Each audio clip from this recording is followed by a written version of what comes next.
Zdaj v smislu ožjega delovanja službe vlade za razvoj, mislim, da je narobe, da v prvem letu služba ni novelirala ključnih strateških dokumentov, strategije razvoja Slovenije, okvirja reform, resolucije o velikih nacionalnih projektih, pravim novelirala, to pomeni jih prebrala, preštudirala in popravila glede na to, v katero smer bi rada Slovenijo zapeljala. In tudi nobenih resnih alternativ tem dokumentov ni ponudila. Ignorira tudi Svet za konkurenčnost.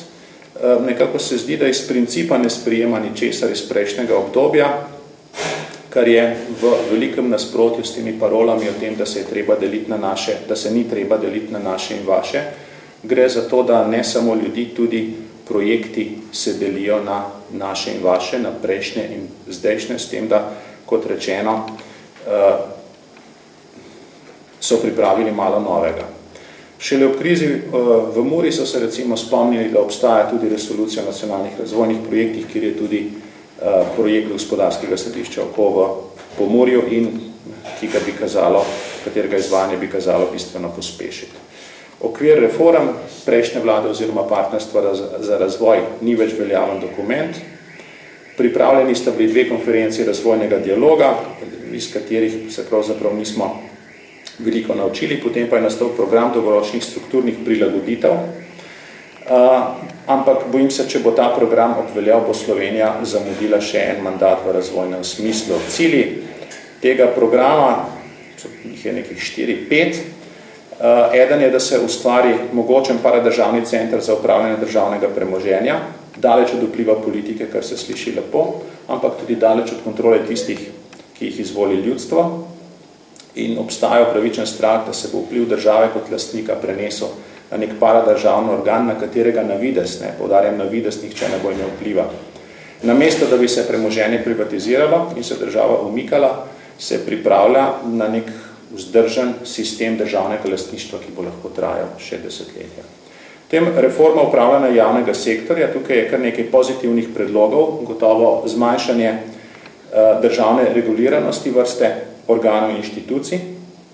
Po drugi strani pa tudi tukaj vidimo umikanje inštitucij stran od demokratičnega nadzora v neke neodvisne, v narekovaju, avtonomne, v narekovaju agencije. Skrbi me centralizacija agencije za javno naročanje in predvsem ne vem, če bodo ti ukrepi dosegli tisto bistveno, to pa je zmanjševanje stroškov, večanje učinkovitosti in večanje kakovosti javnih storitev. Mislim, da bi bil dosti boljši ukrep kot vse te agencije in avtonomija, odpiranje za konkurenco, tako javnega med seboj, kot tudi javnega z zasebnim. In to ni rdeča nit teh predlogov. Zdaj reforma zdravstvenega sistema, deloma tudi sistema socialne varnosti, gre pravzaprav natanko v drugo smer. Gre za vzpostavljanje monopola javnega na tem področju. Pozitivno pa ocenjujem prizadevanja za poenotenje sistema socialnih transferjev, to je že predlog iz okvira reform, iskanje rešitve za dolgotrajno oskrbo in tudi izhodišča za spremembo pokojninskega sistema, še posebej v tistem delu, ki obljublja več preglednosti in kjer bo jasna meja med davščinami, zavarovanjem in solidarnostjo. Poglavje o prilagoditvah prometne in energetske politike za učinkovito okoljsko in podnebno politiko je dobro, žal pa v njem pogrešam izkoriščanje poslovnih priložnosti in javno-zasebno partnerstvo. Spodbujanje podjetništva, konkurenčnosti in preglednosti trga dela je verjetno najpomembnejše od vseh teh reformskih poglavij. Za to pravzaprav gre, kako narediti podjetja bolj učinkovita, bolj konkurenčna. Temu najpomembnejšemu segmentu je namenjenih v tem dokumentu vsega skupaj 4 strani. In mislim, da je to zato, ker vlada ne izhaja iz prepričanja, da bodo gospodarstvo prestrukturirali podjetniki, vlada jim mora pa to vsaj omogočiti ali pa jim ne metati polen pod noge. Vlada misli, da bo strukturne spremembe gospodarstva dosegla nekako centralno plansko z vrha navzdol, ampak to danes ne gre več. V teh predlogih ni reforme trga dela, o čemer nam govorijo vsi, od OECD-a do Evropske komisije, do gospodarske in obrtne zbornice. Tukaj noter ni poenostavljanja podjetniškega okolja, ni zmanjševanja davčnih bremen, ni povečanja plačilne discipline, ni izboljšanja delovanja pravne države, je pa en cel razdelek o tem ubogem študentskem delu. Mislim, da je dobra ideja, da se pripravi celovit inovacijski program in upam, da se bodo pri pripravi tega naslonili tudi na svet za konkurenčnost, ki nekako životari od konca prejšnjega mandata. Druga taka velika tema, s katero se je služba ukvarjala, je tako imenovan programski razvojnik, ciljem usmerjen proračun. To so same lepe besede, ki lepo zvenijo, ampak zakon o pripravi proračuna, ki določa, kako se proračun pravzaprav predstavlja, o tem nič ne ve, zato je od vsega tega ostal samo naslov z lepimi besedami.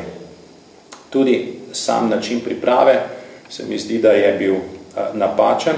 Namreč, kad ciljem usmerjen proračun se pripravlja tako, da se najprej določijo cilji, potem pa se išče mehanizme, kako do teh ciljev pridemo in potem ti mehanizmi nekaj stanejo in na koncu pridemo do proračuna. Letos je bilo to narejeno tako, da so se trudili postavke posameznih ministrstev, torej neke stroške, ki so že obstajali, ki so jih že planirali, prilagoditi nekim ciljem oziroma napisati primerne cilje za postavke, ki so že od vsega začetka obstajale. Bolj kot to, kako se proračunu reče, je problem v tem, kako velik je. Morda ste opazili, ampak Hrvaška načrtuje pol manjši primanjkljaj v bruto domačem proizvodu kot Slovenija. Zdaj, kako naprej je seveda, o tem se da seveda veliko govoriti, ne bi rad bil predolg, ampak zdi se mi, da je treba poslušati, kaj pravi obrt in kaj pravi gospodarstvo, predvsem tisti deli teh dveh segmentov, ki so najbolj propulzivni, ki so moderni, ki se naslanjajo na znanje, inovativnost, ustvarjalnost in jim prisluhniti in narediti stvari, za katere oni mislijo, da bi bile zanje dobre. Ker tretjič, četrtič ponavljam, gospodarstvo je tisto, ki nas bo iz krize izvleklo. Zdaj, na strateškem področju je bistveno, da se čim bolj osredotočimo na človeške vire, na to, kako dobri so, koliko jih imamo in pa predvsem, koliko so vplivni, koliko priložnosti jim v družbi damo. Zdaj, za sklep je seveda jasno, da je opozicija do vlade kritična, da morda bolj poudarja negativne kot pozitivne stvari, ampak vprašanje se mi sploh ne zdi samo to, ali vlada dela dobro, ne? Ampak predvsem, ali imamo občutek, da je gospodarska kriza prva skrb te vlade in prva skrb ministrov. In to oceno, ne, ali je kriza prva skrb, ali se noč in dan ukvarjajo predvsem in samo s tem, za tako oceno ne potrebuje Slovenija opozicije, tako oceno lahko da pravzaprav vsak državljan sam. Od odgovora na to vprašanje pa seveda odvisno tudi, ali so ljudje taki vladi pripravljeni slediti v spremembe, ki so nujne. Ali ima verodostojnost za spremembe, ali ima vlada verodostojnost za reforme. Tako kot je zadeva zastavljena, se bojim, da bo šla ena dobra kriza v nič.